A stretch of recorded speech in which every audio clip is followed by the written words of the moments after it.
একটা আবদ্ধ নিস্তব্ধ চারিদেওয়ালের রুম। দেখে মনে হচ্ছে যেন কোনো কারাগার। তার ভেতরে গুটিসুটি হয়ে এক কোণার বসে ভয়ে কাঁপছে এক তরুণী।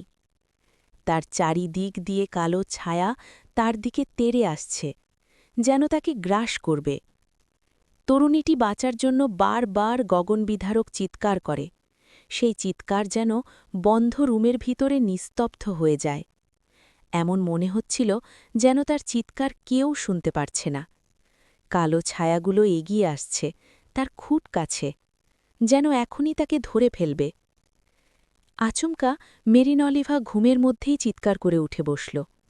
তার সারা শরীর ঘামে ভিজে গেছে। পাশে থাকা পানির গ্লাসটা কাঁপা কাঁপা হাত দিয়ে তুলে নিয়ে ঢকঢক করে এক গ্লাস পানি খেয়ে ফেলল। মেরিন ভাবে, আমি আজ এমন স্বপ্ন দেখলাম, কিন্তু কেন? সেই কালো ছায়াগুলো কেন আমায় মারতে আসে বারবার? মেরিন এমন স্বপ্ন প্রতিদিন দেখে না, শুধু তখনই দেখে যখন তার শরীরের ভিতরে অস্বস্তি অনুভব হয়। সে স্বপ্নে দেখে কালো ছায়া তাকে মারতে আসছে, কিন্তু তাকে মারতে পারে না, কারণ প্রতিবার তার আগেই মেরিনের ঘুম ভেঙে যায়। মেরিন ঘড়ির কাঁটার দিকে তাকায়। সময় ৭:৩০। তার এখন কাজে যেতে হবে। মেরিন কোনো মতে তৈরি হয়ে কিছু না খেয়েই চলে গেল নিজ গন্তব্যে। রিকশায় উঠে মেরিন ভাবে তার জীবনের কথা।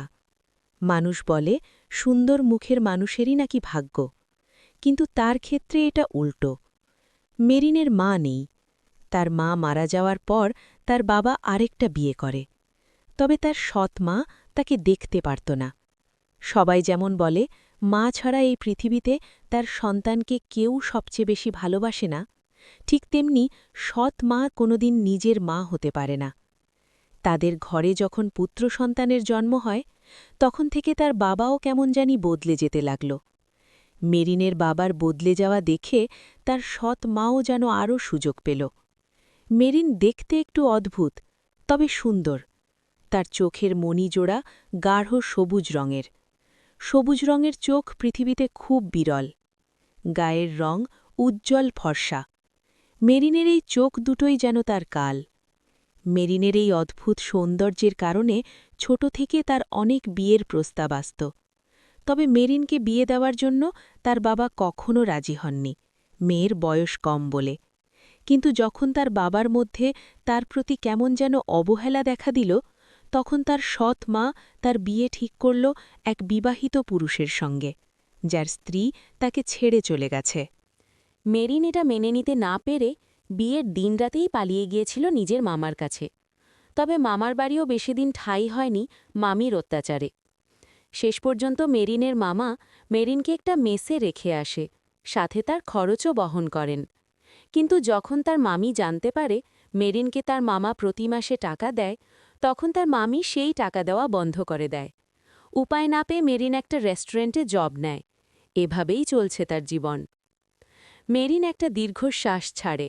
রিকশা থেকে নেমে ভাড়া মিটিয়ে রেস্টুরেন্টে দরজা খুলে ভেতরে প্রবেশ করতেই ম্যানেজার এসে সামনে দাঁড়ায়। ম্যানেজার ক্ষিপ্তভাবে মেরিনের উদ্দেশ্যে বলতে থাকে, তুমি ১৫ মিনিট লেট করে এসেছ। চাকরি করার ইচ্ছে থাকলে টাইমে আসবা, নয়তো আসার দরকার নেই। মেরিন মাথা নিচু করে শুধু শুনে গেল। তার রাগ হয় না, কারণ সে এসবে অভ্যস্ত। ম্যানেজার চলে যেতেই মেরিনও নিজের কাজে ব্যস্ত হয়ে পড়ল। আজ এত দেরি হলো কেন আসতে, মেরিন আপু? মেরিন কাজ করছিল। সামনে থাকা ছেলেটার কথা শুনে ছেলেটার দিকে তাকালো। ছেলেটার নাম আরিফ, তার থেকে ২ বছরের ছোট।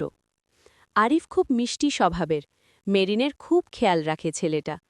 মেরিনের মনে হয় আরিফ যেন তার নিজের ছোট ভাই। মেরিন আরিফের মাথার চুলগুলো ঠিক করে দিতে দিতে বলল, আজ ঘুম থেকে উঠতে দেরি হয়ে গেছে, তাই আজ লেট। মেরিনের মুখ ভার দেখে আরিফ বলল, ওই টাকলু ম্যানেজারটার কথা শুনে মন খারাপ করো না আপু। ওই শালা তো ওই রকমই, খাটাস, বেড়া, রস, কষ, সিঙ্গারা, বুলবুলি কিছুই নেই ওর মধ্যে। মেরিন একটু চোখ গরম করে আরিফের দিকে তাকিয়ে বলল, এই, এটা কোন ধরনের ভাষা আরিফ? তুই এগুলো কোথা থেকে শিখছিস? দিন দিন তুই বড্ড পাজি হয়ে যাচ্ছিস। আরিফ গাল ফুলিয়ে বলল, বারে, ওই টাকলুটা তোমাকে বকডে আর আমি কিছু বললেই দোষ? এতদিন শুধু শুনতাম ভালো মানুষের কদর নাই এই দুনিয়ায়, আজ তা দেখেও নিলাম। মেরিন একটু হেসে আরিফের গাল টেনে দিয়ে বলল, ওরে আমার ভালো মানুষ রে, যা এবার গিয়ে কাজ কর, নয়তো ম্যানেজার আসবে হাতে বাঁশ নিয়ে।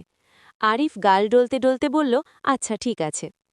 কাজ করতে করতে হঠাৎ মেরিনের বুকের ভিতর চাপ সৃষ্টি হয়। এটা তখনই হয় যখন মেরিনের মনে হয় তার আশেপাশে কেউ আছে, তবে এই ব্যথা যেমন হঠাৎ হয় তেমনি আবার হঠাৎ গায়েব হয়ে যায়। আজও ঠিক তেমনটাই হলো। চলবে।